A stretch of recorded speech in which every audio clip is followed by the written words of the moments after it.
we are going to be seeing World War III, and the clash looks like every single day is becoming more and more inevitable. And this is what was also reported by multiple medias, including this one that said, quote, "This military conflict is inevitable. Top EU official hints at military clash as Russian aircraft storm airspace."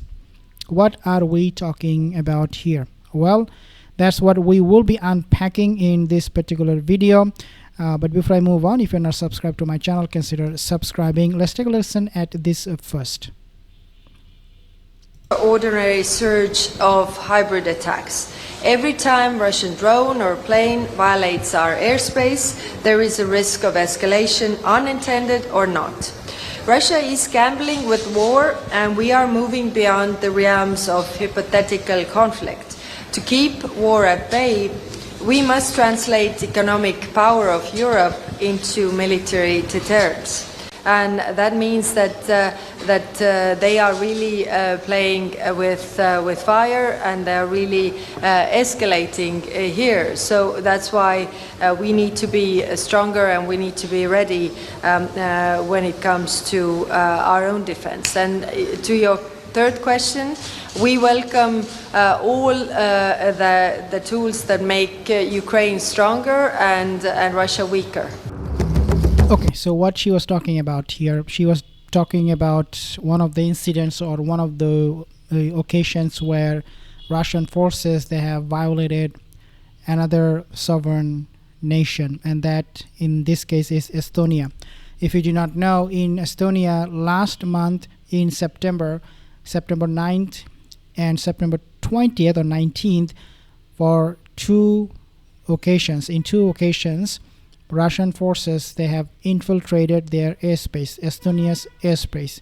Now in October, at least 9 service members, or 7 or 9 Russian service members, they have literally walked into Estonia with their arms, even though they do not have the insignia on their uniform. But people in Estonia, in that part of the region, they recognize that these are Russian troops, Russian forces coming into their country.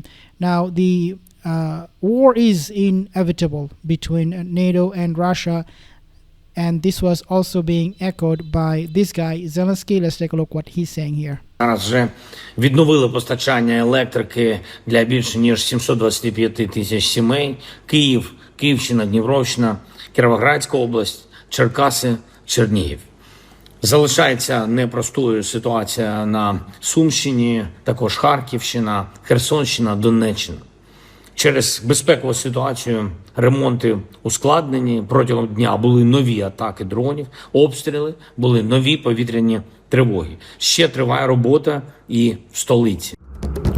His country is being taken over for a greater extent by Russian forces. As we know, they are now in Kharkiv.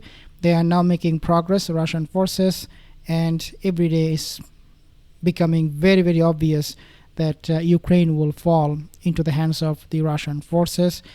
Let's see what Donald Trump is saying here. And we talked about the weapons they need, what kind of weapons. They need Patriots very badly. They'd like to have Tomahawks. That's a step up. They'd like to have Tomahawks. We talked about that. And so we'll see. Well, I don't know. I might have to speak to Russia, to be honest with you, about Tomahawks. Do they want to have Tomahawks going in their direction? I don't think so. I think I might speak to Russia about that, in all fairness. I told that to President Zelensky, because Tomahawks are a new step of aggression. But you understand that. New step of aggression. New step of aggression. Unbelievable. Even Donald Trump these days is making it very, very clear that if he cannot contain Russia, if he cannot stop Russia going into Ukraine and really getting rid of the Zelensky government and the Ukrainian forces, then he will have no problem using Tomahawk missiles. Now he's talking about Tomahawk. What else he's talking about? I will be playing another video of Donald Trump in a second, but let's see how Russia has infiltrated Estonian airspace. So Estonian authorities temporarily closed a section of road passing through Russian territory near the Russia-Estonia border on October 10th after Estonian border guards observed a small group of Russian military personnel without insignia in the area, according to the report.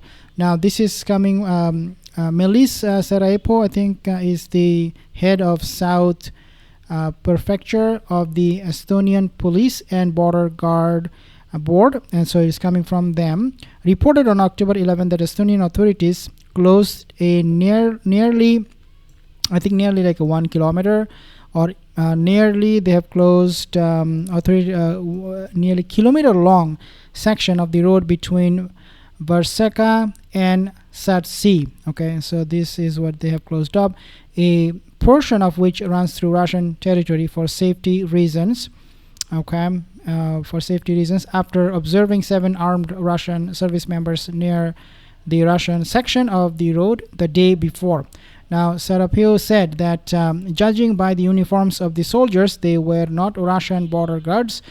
Saarepuu reported that Russian border guards answered Estonian border guards' inquiries by claiming that the Russian activity in the area was routine. So they are saying that this is just a routine. The Russian authorities, they are saying it's just routine. Estonian Foreign Minister Margus Tsakhna stated on October 12 that Russian forces are operating, quote-unquote, somewhat more assertively and visibly than before, end quote. But that reports that the border situation is becoming more tense are exaggerated. Tsakhna noted that Estonian authorities plan to stop using the road altogether in the future. Okay, so they don't really want to take any chance after what Russia is doing, as there are alternative routes that bypass Russian territory already available for currently under construction. Reports of a small group of Russian service members operating near Estonian territory come against the backdrop of a Russian military aircraft violating Estonian airspace on September 7 and 19. ISW continues continue to assess that Russia has recently intensified its covert and overt attacks against Europe, and that Russia has entered phase 0, and quote unquote, so phase 0, that's where they have entered the informational and psychological condition setting phase of its campaign to prepare for a possible NATO-Russia war in the future. This event is the first instance of ISW observing quote-unquote little green man, end quote, an euphemism the Kremlin uses for the Russian military forces in unmarked uniforms. You can see here. And basically says operating near a NATO state in the context of the quote-unquote phase 0 campaign, the report says. So again, phase 0, what does that exactly mean? I don't know, but looks like the word was used to show that Russia is very close to get involved in a confrontation with NATO. Take a listen at what Donald Trump is saying here. Never give up. You know, last week they killed over 7,000 soldiers, mostly soldiers. And a little bit more, frankly, Russian soldiers than Ukraine soldiers last week. But think of it, every week they're losing from 5,000 to 7,000 soldiers. It's ridiculous. And I thought that would be one of my easier ones. I mean, when you settle something that's been going on for 31 and 32 years, that's, in theory, a lot harder than setting, something that's been going on for 3 years. But this is a war going on for 3 years, should have never started.